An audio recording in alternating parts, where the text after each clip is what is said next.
The Hofstede Cultural Dimensions is a tool using 6 cultural dimensions for comparative analysis of cultural differences between different countries. As you can see from the chart, we have compared Russia's scores to the United States. We will briefly discuss each dimension and how it will affect our negotiating styles. First, power distance is how unequally or equally powered is distributed. The higher the number, the more likely the culture accepts hierarchical order. As you can see, Russia scores a very high 93. This indicates that there is a huge difference between the less and the more powerful people in Russia. The next dimension, individualism, is how individualistic or collective people in a culture are. Individualists look after only themselves and family. Russia scores a low 39, so family, friends, and the neighborhood are very important. Relationships are vital for successful negotiations. Next, masculinity is whether or not a culture has more competition or a preference for achievement. Russia's low score of 36 shows Russians understate their personal achievements, as well as talk modestly about themselves. Dominant behavior might be expected from a boss, but is not appreciated among others of the same status level. Uncertainty avoidance is the idea that the future cannot be known. With a high score of 95, Russians feel very much threatened by uncertain situations. Russians believe the more information, the better the possible outcome. Indulgence is the extent to which people try to control their desires. With its very low score of 20, Russians have a restrained attitude. Russians do not put much emphasis on leisure time and control their gratification of their desires. The final dimension, pragmatism, is the idea that so much happens that cannot be explained. Pragmatic cultures do not need to explain everything. Russia has a high score of 81. This shows a unique ability to adapt to changing conditions and a strong tendency to save and invest. It is also important to briefly review Russia's history. In the past century and a half, there have been several major events that have shaped Russian culture and will affect the way business is done in this country. Some of these major events are World Wars I and II, the rise and fall of the USSR and communism, and the Cold War. These events have left Russia with a distrust of outsiders, particularly the European Union and the United States, so it is important to try and build trust and friendship. Also, Russia is very much in a transitional state politically and economically. With the fall of the USSR, Russia is now a free market economy. However, the historical socialistic government and business tactics are very prevalent. According to Lothar Katz, corruption in the form of bribery and organized crime are a real concern in the Russian business. We should be aware that Russian negotiation styles can take longer than Western negotiations, so we should plan for this ahead. Also, it may be in our best interest to hold negotiations in a Western country. Russian negotiators can use the time constraints as a tactic to gain concessions. Moving negotiations to home turf could turn the tables on Russian counterparts. Also, we should be aware that Russians often use deceptive practices when negotiating. The purpose of this is not always to deceive. Some tactics to be aware of are changing topics frequently, returning to previously settled agreements, or renegotiating, and hiding behind bureaucratic channels before making decisions. A final important negotiation style is Russians put a great deal of stock into face-to-face communication. Thus, Western practices of email or video negotiation are probably not the best choice. Russians, by nature, do not trust people who they do not meet face-to-face. The government structure we find in Russia is that of a federation government. The Russian government exercises executive power with President Vladimir Putin as presiding president and Prime Minister Dmitry Medvedev as head. President Putin appoints members to run each individual ministry within the government, remaining in control over the entire system. Because of the centralized government controls financial, international, and business affairs, strong political ties between countries doing business is desirable. Currently, there are weak international relations between Russia and a number of countries throughout the world, including the United States. A large number of restrictions and sanctions have been set, as well as penalties and counter-sanctions. The Fortune.com website has been quoted saying, quote, "The West's deteriorating relations with Russia threaten to close off a rich market for consumer goods." Close quote.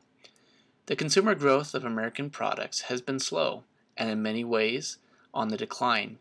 Prior to engaging in business transactions, our firm needs to be aware of all the political sanctions set between the U.S. and Russia, as well as the political status of the relationship of the two governments. The Index of Economic Freedom measures 10 different factors and averages them equally into a total score. Each of them 10 freedoms is graded from 0 to 100, where 100 represents the maximum amount of freedom. These freedoms are grouped into 4 broad categories. Rule of law, which includes property rights and freedom from corruption. Limited government, which includes fiscal freedom and government size and spending. Regulatory efficiency, which includes business freedom, labor freedom, and monetary freedom. And lastly, open markets, which is comprised of trade freedom, investment freedom, and financial freedom.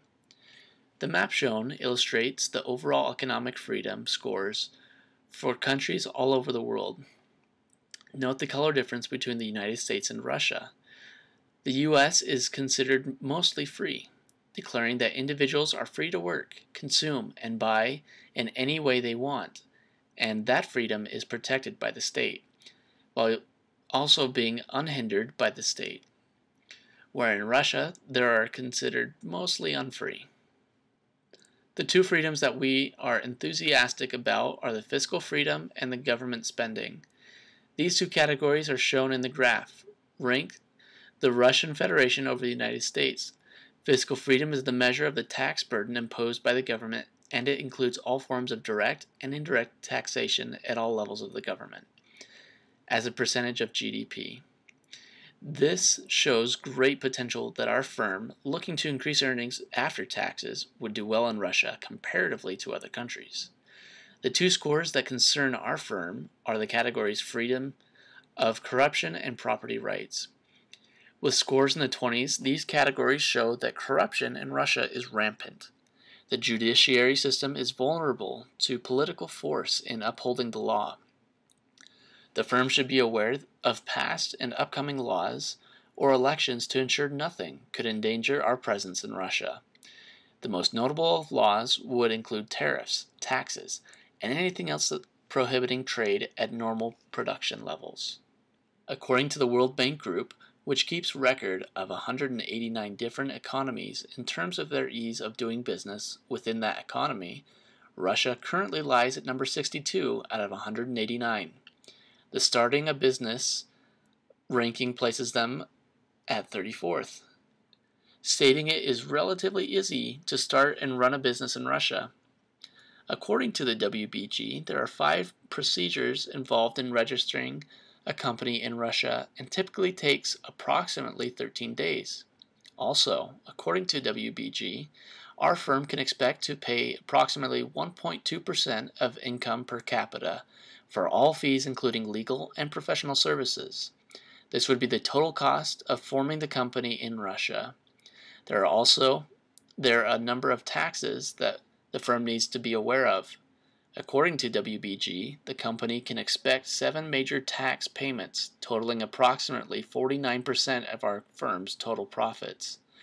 We recommend putting aside an ample amount of time to consider our business, be thoroughly knowledgeable of all taxes and commercial rates, and also suggest finalizing all negotiations with the contract, as this will make the transactions in Russia legally binding and adhered to Russian law. In Russia, there are still major barriers to trade. The major barriers include failure to comply with the SPS agreement, which greatly affects the ease of commerce in the agricultural industry. Agricultural imports to the Russian Federation get held up in customs with inspections and other control findings. Another major issue with Russian trade is that the government has yet to comply with the WTO policies regarding import and export business.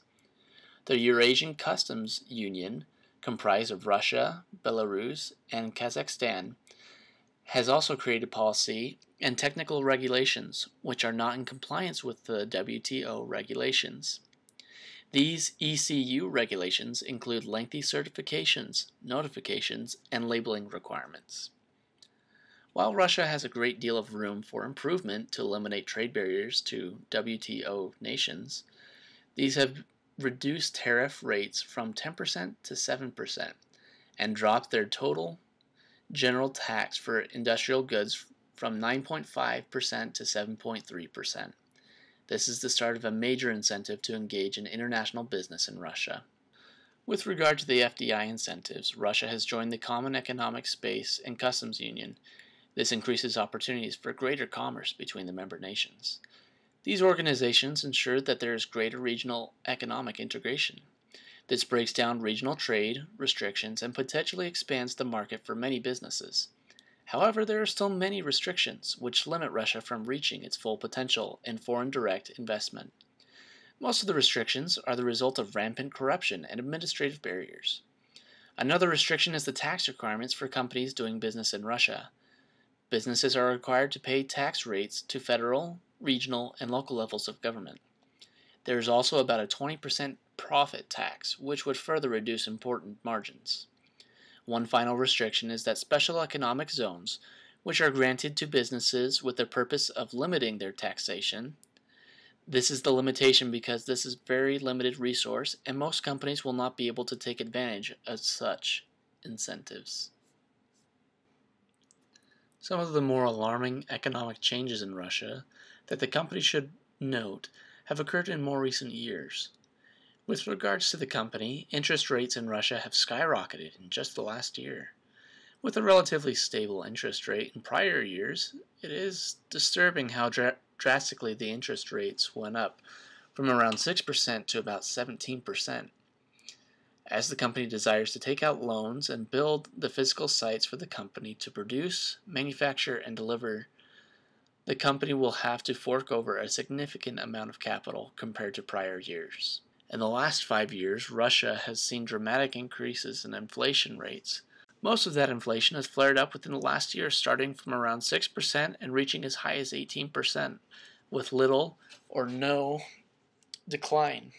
For the country as a whole to have inflation rates increasing so dramatically, the value of the ruble decreases dramatically. Not only does that limit the purchasing power of Russians, but it also decreases the value of the ruble in comparison to other foreign currencies. With changes dramatically shifting with little change in sight, it would be wise to consider the financial stability of the Russian economy before producing such products. Russia has been part of the World Trade Organization since 2012, which is a fairly recent development. This is a benefit to the U.S., since they have been a member since 1995. The United States has a broader understanding of the inner workings of the World Trade Organization, and this could benefit us to create a bilateral free trade agreement to further the tariff reduction, if not eliminate completely. Currently, there are bilateral free trade agreements outside the standard WTO regulations dealing with tariffs and duties. However, President Obama has been working on a permanent normal trade relation with Russia and Moldova. Quote, "The application of the WTO agreement between the United States and Russia will benefit U.S. businesses and workers by improving market access for U.S. exports of goods and services and bringing Russia into a system of established enforceable multilateral trade rules." Close quote. 3 viable and realistic products our firm can introduce into Russia could be the American Auto, American Meats, and solar panels. Each option has a benefit that could improve the company's profits, but also have a few items that could be problematic. If the firm were to choose one of the products listed to bring into Russia, the car is a great choice. The U.S. automobile is the #1 import from the U.S. into Russia, according to one source. The U.S. vehicle is the #1 imported good into Russia from the U.S. based on information in 2014. The amount has totaled more than $3 billion worth of goods, which is just under 17% of their total amount imported from the U.S. This is a huge proportion, and the company would do well to get involved with this industry. They are looking for something more dependable, something they only have to purchase once in their life and run it into the ground. While cars are rather expensive and the company should look into building an American, reliable, and cheap version of the Toyota Corolla, there are clearly unmet needs in regards to this product. And with the ongoing advancement in technology, the world, including Russia, is constantly looking for these types of products. Another product the firm could choose to market to Russia is solar panels.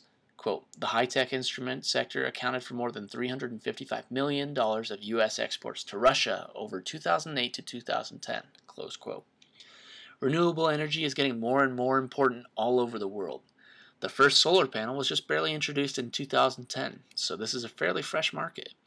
Because solar panels are such a new product to Russia, there's not a lot of legislation made regarding solar panels. However, our firm should take into consideration that there are several high tariffs in Russia, which have been discouraged other companies from investing in solar paneling. Also, Russia requires that companies taking part in Russia's solar energy must ensure that the panels use locally made equipment at the level no less than 50% in 2015 and at least 70% from 2016 to 2018. The Russian government has a lot of goals to build more solar panels by 2020, so this would be the best time to get into business. There is definitely a lot of potential for success. The last option our firm could consider integrating with Russia is food, more specifically meats. In 2010, the United States was the third largest supplier in the Russian market, where imports of U.S. food and agricultural products reached nearly $1.3 billion. Russian retail food and beverages sales are forecast to increase in real terms just over $200 billion in 2010 to $240 billion by 2014, a 20% increase. There's a slight concern with choosing this option. In August 2014, Russia placed a ban on the import of all meat, fish, fruit, vegetables, milk, and dairy products from the US, Europe, Australia, Canada, and Norway, in response to the economic sanctions placed on by the West on Russia as a result of recent developments in Ukraine. As a result, Russia's frozen beef imports in September 2014 were down 14% from a year ago.